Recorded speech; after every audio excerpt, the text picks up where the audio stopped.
Amiche e amici di Dream, buongiorno, ben ritrovati sul canale, benvenuti in questa nuova video recensione. Oggi vi porto il vlog, una recensione statica di questo bellissimo MBP Morbidelli SC300 che ho da un paio di mesi. Qui ringrazio anche gli amici di Turissimoto che mi hanno offerto la loro gentile consulenza nell'acquisto di questo scooter. Ma perché ho scelto proprio lui? Perché è comodo, leggero e costava poco. Ma cosa abbiamo qui? Abbiamo appunto un MBP SC300 Morbidelli. Questa è la seconda versione, quella col motore Euro 5 Plus, non l'Euro 5 tradizionale, che è già in commercio da un paio di anni. Pensate che è uscito addirittura, è stato pubblicato ad ECMA nel 2022, salvo poi essere iniziato a commercializzare nel 2023. Questa è la seconda versione, perché la prima era equipaggiata col motore Euro 5, mentre questo qua è il motore Euro 5 Plus, quindi perde qualcosina, ma è stato necessario per rendergli appunto l'omologazione ad Euro 5 Plus. Lui che scooter è? È uno scooter pratico, perché è leggerissimo, 156 kg, vi consente di muovervi agilmente nel traffico.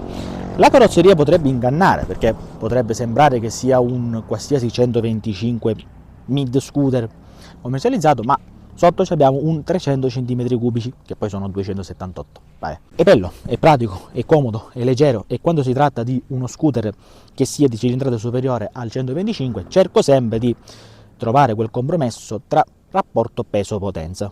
Adesso, anche se poi ci sono, come sappiamo, i suoi cugini, in questa categoria abbiamo anche il KL Brera 300, abbiamo il Sigma DX300, abbiamo lo Zondes 368D, ma già lì siamo ad una cilindrata superiore, ma come forma diciamo che oramai si equivalgono quasi tutti.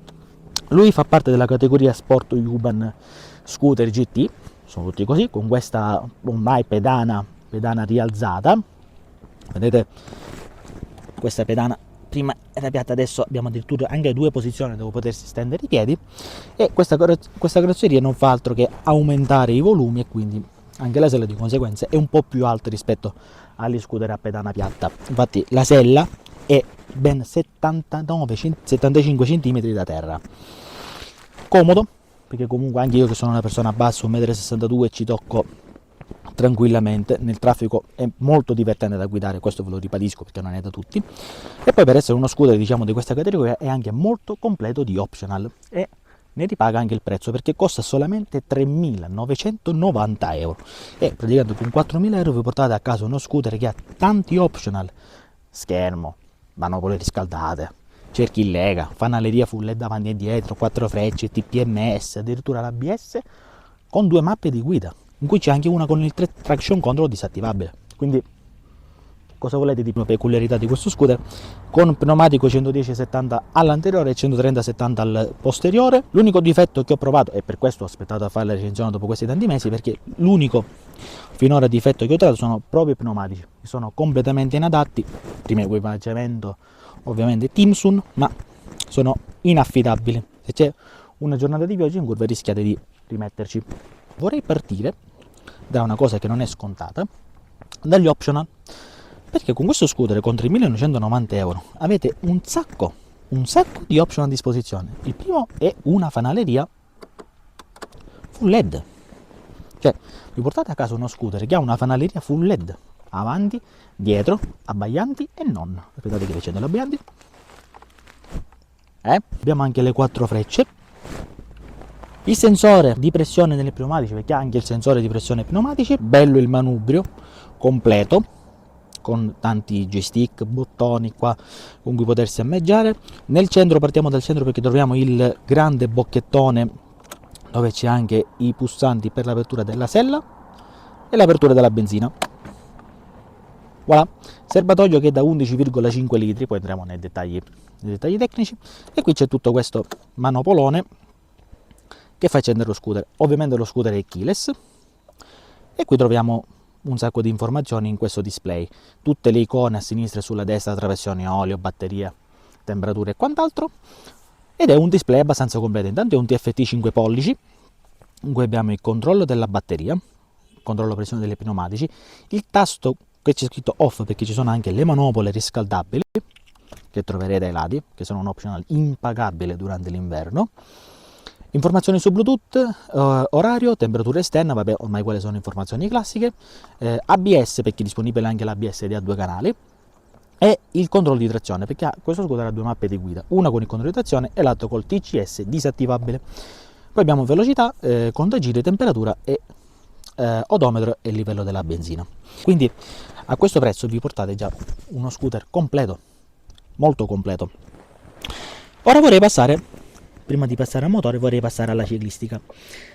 Come dicevo, cerchi da 13 pollici in lega diamantati. Già qua troviamo una prima grande informazione sulla ciclistica, sono gli ammortizzatori Kayaba. All'anteriore abbiamo una forcella telescopica con escursione unica 90 mm, mentre al posteriore troviamo due ammortizzatori, quindi doppio ammortizzatore Kayaba con serbatoio esterno e precarico regolabile su 7 livelli. I freni sono dei freni a margherita con dimensione da 240 e sistema J1 che garantisce anche l'ABS. C'è il motore come ultima parte, questo è il cuore pulsante, un 278 cm3 con 24,5 cavalli necessario per l'omologazione Euro 5 Plus e 24,5 Nm di coppia e 7000 giri, che comunque consentono di raggiungere tranquillamente i 130 km/h. Dovrete sforzarlo un pochettino, ma ci arriva. Altra cosa, faccio vedere altre due chicche. La sella non ci sta un casco integrale perché dovrete fare fatica per chiuderlo, ma un casco jet ci sta tranquillamente. Non è presente la luce di cortesia né una presa 12 volt, peccato, l'avrei voluta, ma una presa è disponibile su questo cassettino portaoggetti, molto strana. A questo punto mettimela nel sottosella, non la lasciare qua. Quindi io l'avrei preferita più nel cassettino, diciamo, dove ci mettiamo il casco, che in questo cassetto portaoggetti, pressoché inutile. E sostanzialmente lo scooter è questo, bello, comodo. Se dovessi trovare due difetti sostanziali, il primo sono i pneumatici, già ve l'ho detto, perché sono inusabili, e il secondo è la sella che è un po' dura. Avrei preferito un taglio da questa parte anziché così spiana, e mi avrebbe consentito di non spaccarmi la schiena mentre guido.